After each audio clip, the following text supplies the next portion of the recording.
بسم الله الرحمن الرحيم الحمد لله رب العالمين وصلى الله وسلم على سيدنا محمد وعلى آله وصحبه أجمعين أما بعد السلام عليكم ورحمة الله وبركاته Aziz do'stlar, vatandoshlar, aka-uka, opa-singil, mo'min musulmon birodarlar. Bugun milodiy 2025-yilning oxirgi kuni, ertaga milodiy 2026-yil 1-yanvar 1-kuni boshlanadi. Musulmonchilikda ham bir oy tugab yangi oy boshlanayotganda yoki bir yil tugab, hijriy yil tugab, yangi hijriy yil boshlanayotganda duo qilishlar mashoyixlarimizda rivoyat qilingan. Nimaga oyning so'nggi kuni yoki oyning avvalida yoki yilning so'nggi kuni yoki yilning avval kunida duo qilish mashru' bo'lgan desangiz, bu har doim insoniyatga mas'uliyatni his qildirish, vaqtni g'animat bilish va oldiga sarhisob qo'yish. Masalan, bu yil 2025-yil qanday bo'ldi? Ajoyib. Kimlar nimalardir yo'qotdi, kimdir ishini yo'qotdi, kimdir mansabini, kimdir oilasini, kimdir do'stini, kimdir uyini, kimdir pulini, kimdir yaqindan ajradi. Har kuni masjid bo'lgandan keyin, masjid qabriston yonida bo'lgandan keyin peshinda, bomdodda, asr va shom namozlarida janoza namozlari o'qiymiz. Har kun deyarli bir nechta janoza o'qiyman. Ikkita mayyit keladi ba'zan. Bir mayyit 87-90 kirgan onaxon, ikkinchi mayyit 16 yosh o'g'il bola. Va har xil shunday holatlar. 40 yosh, 30 yosh, yoshlar o'limi ham ko'p. Har safar janoza o'qir ekanman, yuragim eziladi. Va o'sha har safar janoza o'qir ekanman, tobutning ustida, tobutning yonida turadi imom. Tobutning ichidagi mayyitni holini faraz qilaman, tasavvur qilaman va o'zimni qo'yib ko'raman. Vaqt, zamon shiddat bilan o'tib boryapti do'stlar. Taraqqiyot avj olib boryapti. Bugun shunday bir ajoyib zamonki, insonlar bir-biriga yaqinlashtiruvchi vositalar bor. Masalan, texnikani qarang, telefon, internet va hokazo. Mashinalarimiz manzilga tez yetkazib beradi, samolyotlarimiz va hokazo. Ammo yaqinmizmi aslida? Insoniyat bir-biriga yaqin, lekin qalblar uzoq bo'lib ketdi do'stlar. So'z ko'p, hamma binoyda gapirishni bilyapti bugun. Hamma gapiryapti, ammo mehr kam. Biz bir necha yil oldin Covid virusini ko'rib, butun dunyo insoniyat undan aziyat chekkanini doim eslaymiz. Qanchadan qancha yaqinlarimizdan ajradik. Bildikki, virus balosi, vabosi katta, og'ir vabo ekanligini.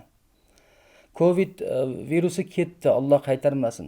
Ammo bir o'ylab ko'ring-a, uning o'rniga boshqa bir virus butun insoniyatni, musulmon olamini ham, xristian olamini ham, boshqa jamiyatlarni ham bir virus go'yoki egallab boryapti. Bu virus Payg'ambarimiz sallallohu alayhi vasallam ta'riflaganlaridek al-bag'dau, nafrat virusi. Bilasizmi, nafrat qurolsiz o'ldiradi. Nafrat qon to'kmasdan vayron qiladi. Nafrat oilada bo'lsa ajrimga olib boradi. Jamiyatda bo'lsa parokandalikka olib boradi. Nafrat ummatni zaiflatadi. Xo'p, o'sha nafrat qayerdan paydo bo'lyapti? Har birimiz bir o'ylab ko'raylik, insof va vijdon bilan.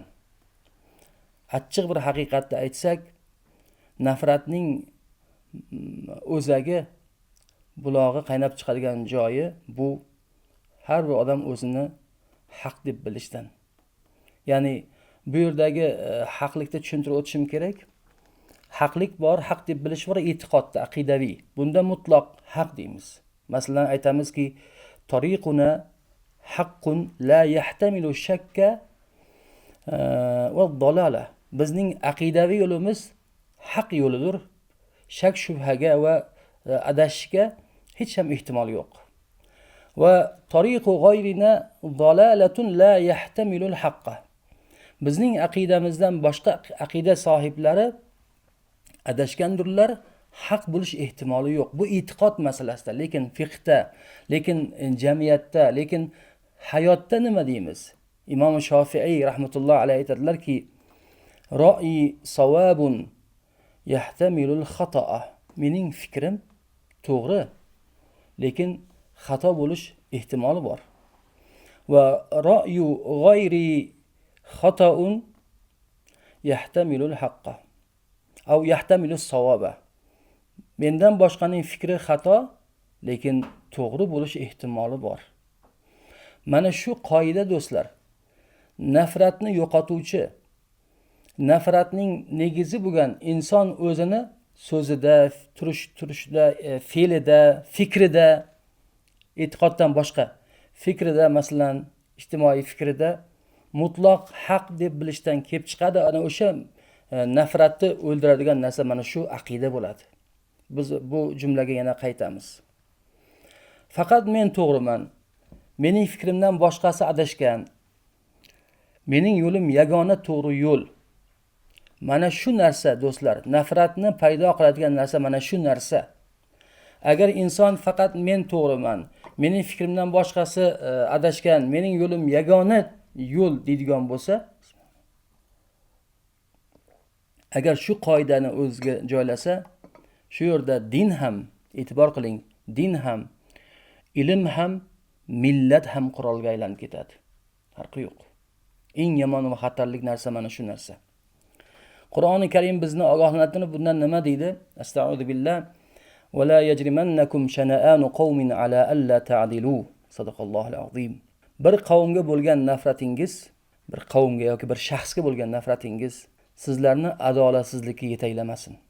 E'tibor qiling, Alloh taolo nafrat tufayli zulm qilishlikni, nafratingiz adolatsizlikka olib borishini taqiqlayapti, tanqid qilyapti. Xo'p, nafratni o'rniga nima qilish kerak? Nafratni yengish kerak ekan, nafratni yo'qotish kerak ekan iloji boricha. Butunlay yo'qotib bo'lmaydi, nafrat kerak bo'lgan joylar bo'ladi. Vatanning himoyasi uchun, odam oilasining himoyasi uchun, mol dunyosining himoyasi uchun, obro'sining himoyasi uchun ma'lum bir miqdor nafratga ehtiyoj sezadi. O'sha mahalda insonda nafrat bo'lmasa, inson oilasini qo'ray olmaydi. O'sha miqdorda nafrat bo'lmasa, inson mol mulkini, obro' izzatini va mol davlatini, vatanini himoya qila olmay qoladi. Qo'rqoq bo'lib qoladi. Nafrat kerak, faqat uni yo'naltira bilish kerak ekan. Nafratni kerakli joydan to'xtata bilishni o'rganishimiz kerak ekan. Buning o'rniga bugungi o'zi suhbatimizning mavzusi hali domlalarimiz yozib qo'yishadi mavzuga qilib, nafratdan muhabbatga. Nafratdan muhabbatga. Chunki har bir inson dunyoga do'stlar nafratdan kelmaydi. Har bir inson dunyoga kelishi muhabbatdandir. Ota-onaning muhabbatdan paydo bo'lganmiz. Yaratilganmiz. Agarchi ota-onaning muhabbati lahzalik bo'lgan bo'lsa ham, baribir har bir inson muhabbat mahsuli. Va inson dunyodan o'tar ekan, muhabbat bilan uni oxirat safariga kuzatamiz. Musulmonlar bo'lsin, boshqa din vakillari bo'lsin yoki boshqa tuzum vakillari bo'lsin. Biz musulmonlar mayyitni yelkamizga ortamiz, uni avval yuvamiz, pokiza kafanlar bilan kiyintiramiz. Xushbo'ylar surtib yelkamizga olib borib, janoza o'qib ehtirom bilan bel bog'lab turamiz va uning oxirat diyoriga, qabristoniga, o'zining chin uyiga muhabbat bilan kuzatib qo'yamiz. Insonning avvaliyu oxiri muhabbat bo'lsa, nima uchun o'rtadagi sinov bo'lgan hayotni biz nafrat bilan o'tkazishimiz kerak ekan? Kimgadir? Ya davlatga, yoki jamiyatga, yoki dinga, yoki bir insonga. Masalan, nima uchun biz nafrat bilan o'tkazishimiz kerak? Axir muhabbatdan keldik, muhabbat bilan ketamiz. O'rtadagi hayotni muhabbat bilan o'tkazsakchi? Kimdir aytadiki, muhabbat bu yumshoqlik, muhabbat bu suslik. Yo'q, unday emas do'stlar. Agar muhabbat yumshoqlik, faqat muhabbat zaiflik va suslik bo'lganda edi, muhabbatni olib kelgan zot Muhammad sallallohu alayhi va sallam zaif inson bo'lish kerak edi. Yo'q. Muhammad sallallohu alayhi va sallam o'ta kuchli inson bo'lganlar. Lekin u zot asoslari muhabbat bo'lgan. Muhabbat, bilasizmi? Muhabbat bu kuchlilarning axloqidir. Payg'ambar sallallohu alayhi va sallam qasos olishga qodir bo'la turib kechirganlar. muhabbatlari uchun. Makkada zulm qilganlarga qarata ular endi qo'rqib qaltirab turishardi. Makka fath qilindi. Rasululloh sallallohu alayhi vasallam va sahobalar Makkani egallashdi. Payg'ambar alayhisolamga zulm qilganlar qaltirab turishibdi. Endi bizning ahvolimiz nima bo'ladi deb. Rasululloh sallallohu alayhi vasallam esa bugun sizlarga zulm yo'q dedilar. Bugun sizlarga malomat yo'q dedilar, ya'ni. Ularni kechirdilar. Agar muhabbat zaiflik alomati bo'lsa, Muhammad sallallohu alayhi vasallam tavba qildim eng zaif inson bo'lar edi. Aslida esa u zot eng qudratli inson bo'lganlar. Xo'p, nafratni yo'qotish kerak ekan, lekin jilolash kerak ekan, o'rniga muhabbat qo'yishimiz kerak ekan, muhabbat keltirishimiz kerak ekan. Qayerdan boshlaymiz? Shiorlardanmi? Yo'q. Kichik qadamlardan boshlanadi. Har kim muhabbatni oilasida tinglashdan boshlansin. Ayolni tinglay bilsin, janjal qilib baqirib ketmasdan. Qaynona kelinni tinglay bilsin, ona qizini tinglay bilsin.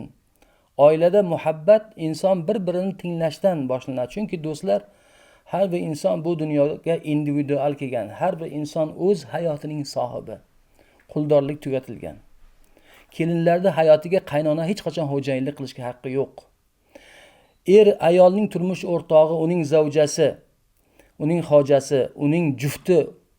Lekin ayolda o'zini hayotini egasi hisoblanadi, erkak o'z hayotini egasi hisoblanadi. Zulm qilishga na qaynonaning, na erining, na bolalarga otaning, na rahbarning xodimlarga mutlaqo haqqi yo'qdir. Demak, muhabbatni oiladan boshlaylik, tinglashdan boshlaylik. Bir-birimizni tinglaylik. O'g'limizni tinglaylik, qizimizni tinglaylik, birdan baqirib, o'shqirib bermasdan. Masjidlarda ixtilofda odob saqlashdan boshlaylik. Jamiyatda tahkimdan saqlanaylik. Ya'ni tahkim hukm qilishdan, baho berishdan. Biz qozi emasmiz. Alloh taolo hech kimga vakolat bermagan birovga baho berishga, birovga hukm qilishga. Internetda bo'lsa haqorat qilishdan saqlanaylik, tiylaylik. Chunki fikr bildirishga haqqim bor deydi hamma. Ammo uning fikri, to'g'ri fikr bildirishga haqqi bor, lekin uning fikri ikkinchi bir insonning irziga kelganda, sha'niga kelganda to'xtash kerak. Fikr bildirishga haqqi bordir, ammo haqorat qilishga hech kimning haqqi yo'q. Payg'ambarimiz sallallohu alayhi vasallamdan Imom Muslim o'zlarining sahihlarida, Imom Abu Davud Sijistoniy sunanlarida, Imom Tirmiziy sunanlarida, Ibn Moja bu men o'qilgan hadis Ibn Mojaning lafzi va Imom Ahmad o'zlarining musnadlarida Abu Hurayra radhiyallohu anhudan rivoyat qiladilar. Bu formula bo'lgan hadis aslida. Qala Rasululloh sallallohu alayhi vasallam: "Vallazi nafsi biyadihi la tadkhulul jannata hatta tu'minu va la tu'minu hatta tahabbu. Awala adullukum ala shay'in fa'altumuhu tahabbtum afshus salama baynakum." Sizlar mening jonim qo'lda bo'lgan zot nomiga qasamki deyaptilar Payg'ambar Afendimiz sallallohu alayhi vasallam. Alloh taoloni aytayapti. Mening jonim qo'lda bo'lgan zot nomiga qasamki, hargiz jannatga kira olmaysizlar toki iymon keltirmaguningizgacha. Iymon keltirgan bo'la olmaysizlar bir-birlaringizni yaxshi ko'rmagunlaringizcha, sevmagunlaringizcha. Bir-biringizni sevishni, bir-biringizga muhabbat qilishni eng oson yo'lini o'rgataymi dedilar. Orangizda salomni yoying dedilar. Salomni samimiyat bilan ado qiling dedilar. E'tibor qiling, formula dedim. Jannat, iymon, muhabbat. Jannatga iymonsiz kirib bo'lmaydi. Iymonga muhabbatsiz yetib kelib bo'lmaydi. Bo'lvam nafrat bilan na iymonga kelasiz, na jannatga kelasiz. Nafrat deganlar Payg'ambar sallallohu alayhi vasallam al-baghdau hiyal haliqa. Nafrat qiruvchidir. Lam aqul tahliqush shar. Sochni qiradi deb aytmayman, tahliqud din deganlar. Nafrat dinni qiradi. E'tibor qildingizmi? Iymon muhabbat bilan o'lchanayapti bu yerda. Xo'p, nafratni qanday yo'q qilamiz? Uni bir formulasi bormi? Albatta bor. Nafratni yo'q qilish formulasi. Chunki nafratga qarshi kurash bu shiorlar bilan bo'lmaydi-da, nafratga qarshi kurash amal bilan bo'ladi. Birinchisi, har insonda inson sifatida ko'ring. Xatoni fikrdan, qadrini shaxsdan izlang. Adolatni emotsiyadan, his tuyg'udan ustun qo'ying. Rahmni g'alabadan afzal biling. Imom G'azzoliy rahmatullohi alayhi aytgan ekanlarki, qalbida rahmi yo'q odam to'g'ri bo'lishi mumkin, lekin u solih bo'la olmaydi deganlar. Qalbida rahmi yo'q odam to'g'ri bo'lishi mumkin, ammo u solih bo'la olmaydi. Ha, bu yil biz nimani yo'qotdik? Kimdir nimani yo'qotdi? Yo'qotgan narsalaringizda hammasini o'rni to'lishi mumkin. Dunyongizda o'rni to'ladi. Mansabingiz qaytib kelishi mumkin, do'stlar. Yaqin odamingizni yo'qotdingizmi, qiyomatda diydor ko'rish uchun harakat qilishingiz mumkin. Hamma pul qaytadi. Lekin nimani yo'qotsangiz ham izzat nafsingizni, sharafingizni yo'qotmang. Chunki izzat va sharaf qaytib kelmaydi. Sharafini yo'qotgan odam uni qaytib tiklay olmaydi. Nafrat tashuvchi emas, muhabbat tashuvchi bo'laylik. Mana bu kelayotgan yilga shuni shior qilib olaylik. Keling, nafrat tashuvchi bo'lmaylik, muhabbat tashuvchi bo'laylik. Nafrat tarqatuvchi bo'lmaylik, muhabbat ko'tarib yuruvchi bo'laylik. Chunki nafrat bilan na din himoya qilinadi. Din himoya qilinmaydi. Nafrat bilan haqiqat yutib chiqilmaydi. Nafrat bilan jamiyat tuzilmaydi. Nafrat bilan havo tozalanib qolmaydi, do'stlar. Nafrat bilan qalblar poklanmaydi. Muhabbat esa qalblarni ochadi. Qalbni ochadi. Ixtiloflar kamayadi. Ummat tiriladi. Jamiyat tuzaladi. Shunday. Demak, eng katta xato saqlanishimiz kerak bo'lgan nafratni olib keladigan narsa bu inson o'zini mutlaq haq deb bilishi ekan. Fikrim to'g'ri, ammo xato bo'lishi mumkin. Boshqaning fikri xato, lekin to'g'ri bo'lishi mumkin. Eng murosalik narsa. Chunki do'stlar, tavoziul fikri degan narsa bor. Fikr bildirish mumkin, lekin fikrda tavozilik bo'ladi. Fikrda tavozilik bo'ladi. Bu qoida Qur'onga xilof emas, yuqoridagi oyatda aytdik. Va la yajrimannakum shana'anu qawmin ala alla ta'dilu. Bir qavmga bo'lgan nafratingiz sizlarni adolatsizlikka olib bormasin deb gapirdik. Payg'ambar alayhisalom la tabaghazu va la tahasadu va la tadabaru deganlar. Nafrat qilmanglar, hasad qilmanglar, ortga o'girilib ketmanglar, balkim bir-biringizni quchoqlang. Bir-biringizga tabassum qiling. Xo'mraymang. Bu qisqa hayot xo'mrayib, nolib, norizo bo'lib, birovdan xafa bo'lib o'tkazib yuborishga yetmaydi, do'stlar. Qisqa bu hayot. Bu qisqa hayotingizni xursand bo'lib, mamnun bo'lib, rozi bo'lib o'tkazib yubormaysizmi? Ixtilof bor. Oldingi ulamolar ixtilof qilishgan, lekin oldingi ulamolar ixtilof qilganda bir-birini kofir demagan, bir-birini so'kmagan, bir-birini fahsh bilan gapirmagan. Chunki ular yuqoridagi qoidaga amal qilgan. Mening fikrim to'g'ri, xato bo'lishi mumkin. Sening fikring noto'g'ri, to'g'ri bo'lishi mumkin. Mana shu qoida nafratni kemirgan, nafratni yo'qotgan. Bu qoida muhabbatni rivojlantirgan. Uning ustiga Alloh taolo Fussilat surasida idfa billati hiya ahsan deydi. Yomonlikni doim yaxshilik bilan daf et. Yomonlik, do'stlar, hech qachon yomonlik bilan daf etilmaydi. Nafrat bilan daf etilmaydi. Nafratni muhabbat bilan daf etiladi. Agar biz bu qoidaga yursak, bu qoida jamiyatga nima beradi? Bu qoida agar odam qabul qilsa, avvalo tinglaydigan bo'ladi. Qarshi tomonni tinglaydi. Adolat qiladi. Dushman orttirmaydi. Imom Malikning gaplarini eslang. Har bir insonning so'zi olinishi ham mumkin, rad qilinishi ham mumkin, illo mana shu qabr egasidan boshqa deganlar. Payg'ambar alayhisolamning gapi qabrlarni ko'rsatib. Xullas, jamiyatda nafrat kamaysin desak, shior emas, qichqiriq emas, ixtilof odobi kerak ekan, ixtilof odobi. Agar ixtilof odobidan voz kechsak, do'stlar, din ham qurolga aylanadi, ilm ham qurolga aylanadi, millat ham qurolga aylanadi. Haqiqat dushman tug'diradi.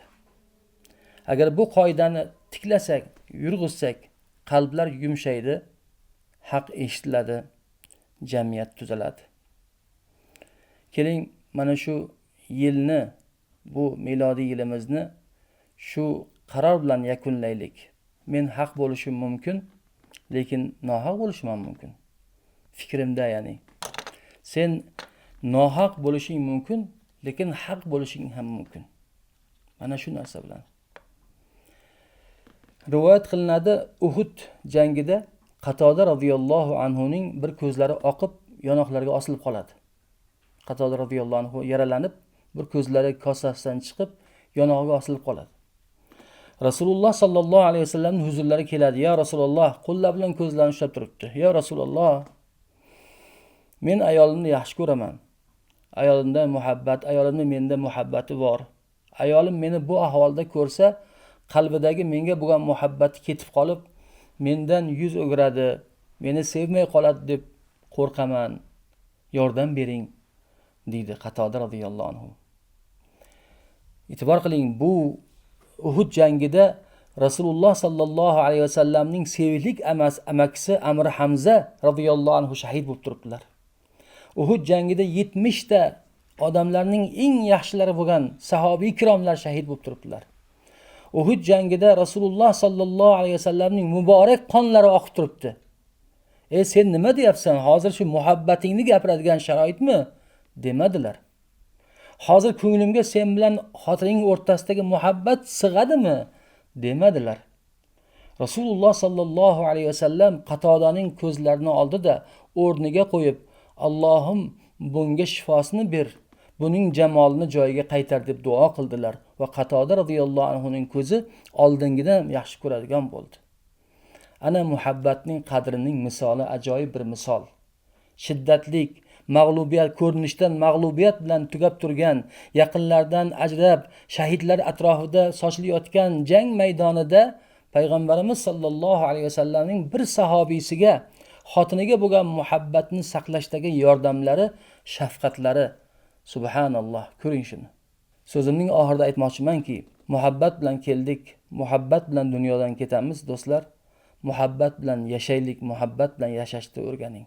Biz Allohga muhabbat qilamiz va Alloh muhabbat qil deganlarga ham muhabbat qilamiz. Ota-onamizga, zavjamiz, farzandlar, aka-ukalar, do'stlar, insoniyatga muhabbat qilish.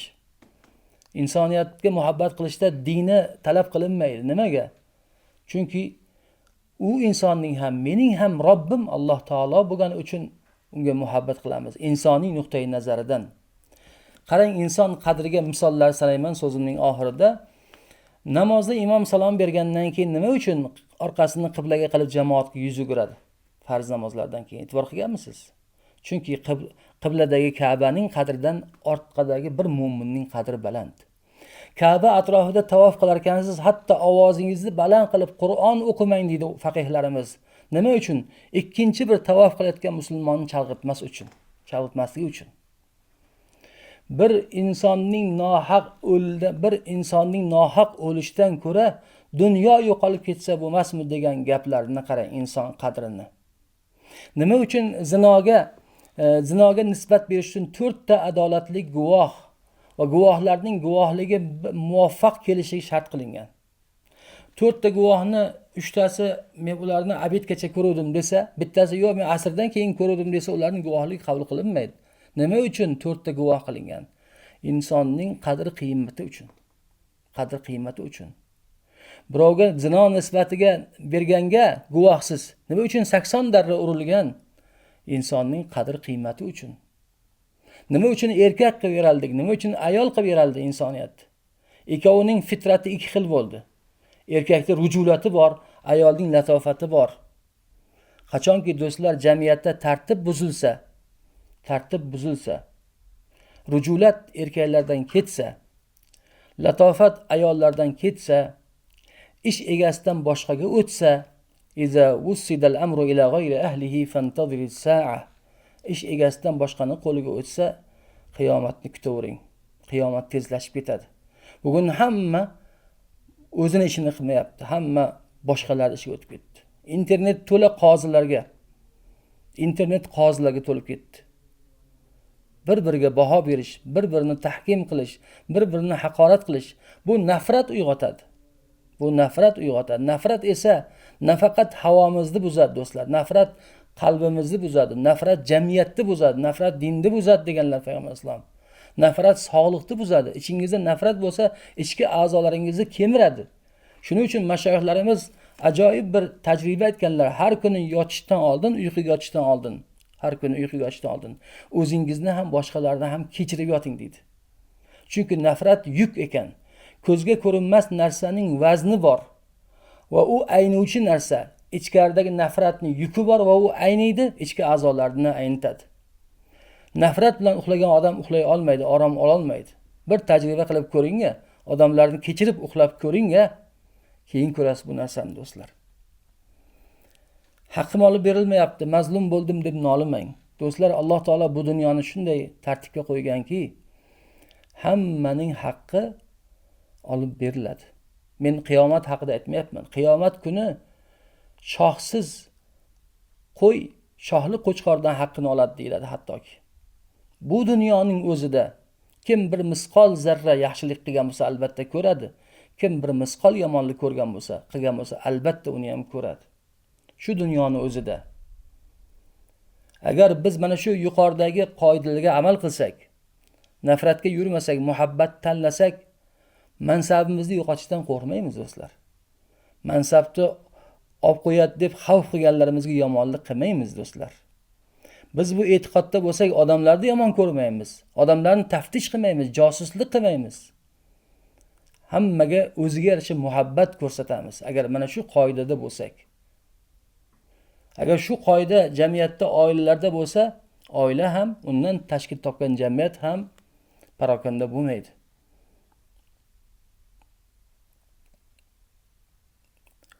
Chunki saodat mana hozir hamma yangi yil bilan tabriklayapti, yangi kun bilan tabriklayapti.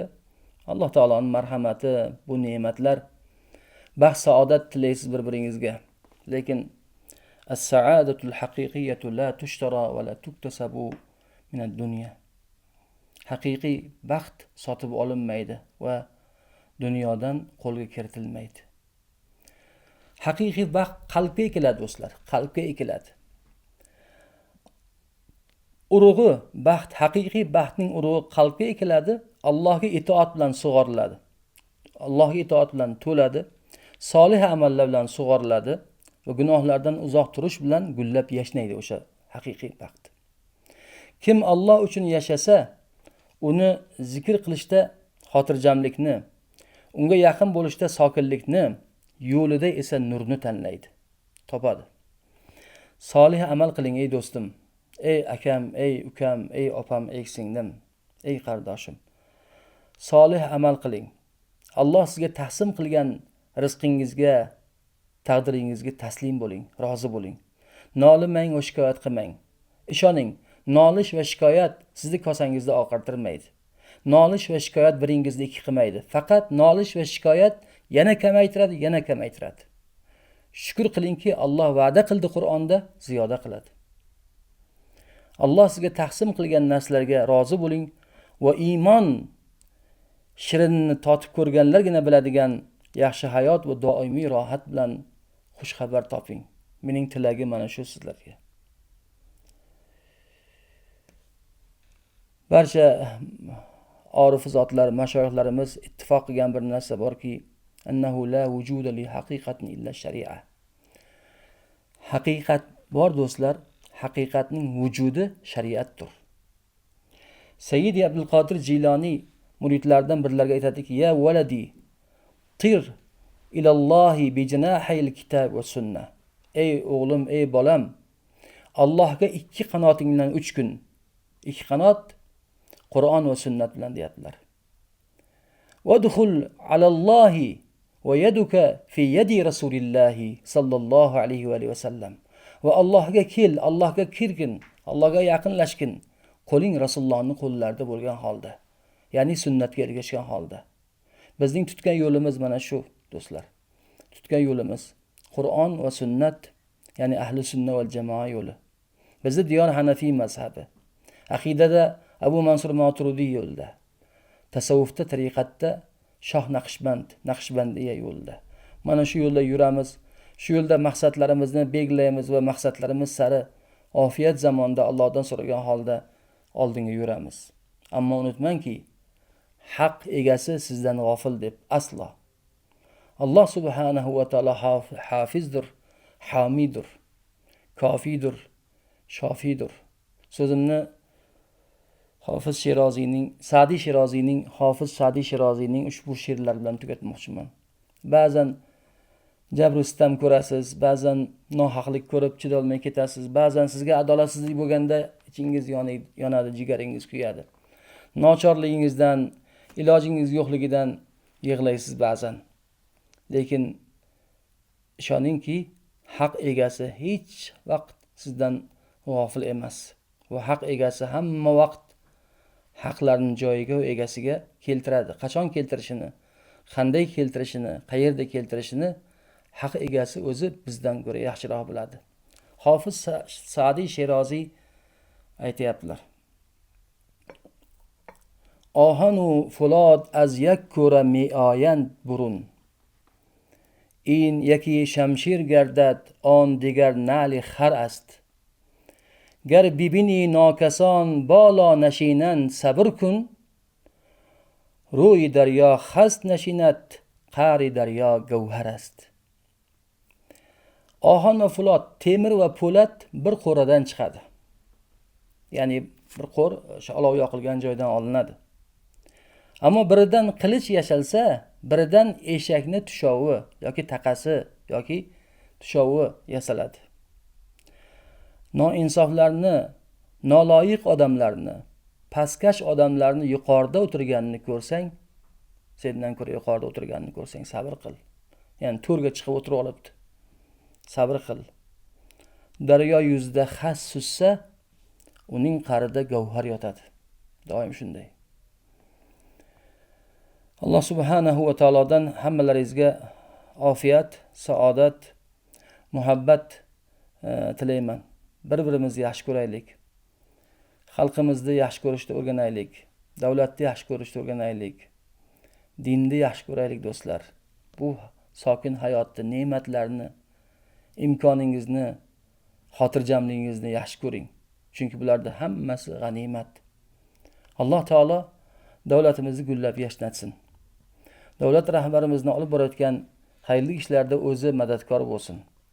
Muftiy Hazrat boshchiligidagi diniy soha xodimlari, imom xatiblar, mudarrislar, ustozlar, fatvo hay'ati muftiylari hammalarini Alloh taolo o'zi qo'llab-quvvatlasin. Hammalariga din g'amida bo'lishlikni so'rab qolamiz. Va aziz xalqimizni Parvardigor egam o'zi madadkori bo'lsin, o'zi himoyachisi bo'lsin.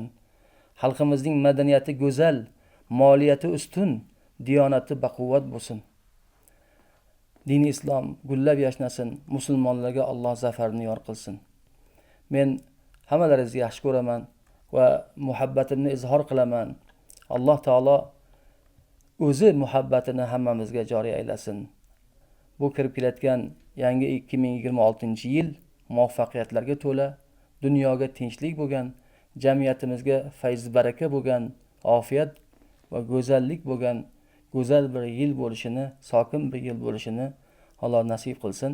Va sallallohu va sallam ala sayyidina Muhammadin va ala alihi va sahbihi ajma'in. Amin ya robbil alamin. Rahmat salomat bo'linglar. Allahumma salli va sallim va zid va barik ala sayyidina Muhammad va ala alihi va sahbihi. Bismillah.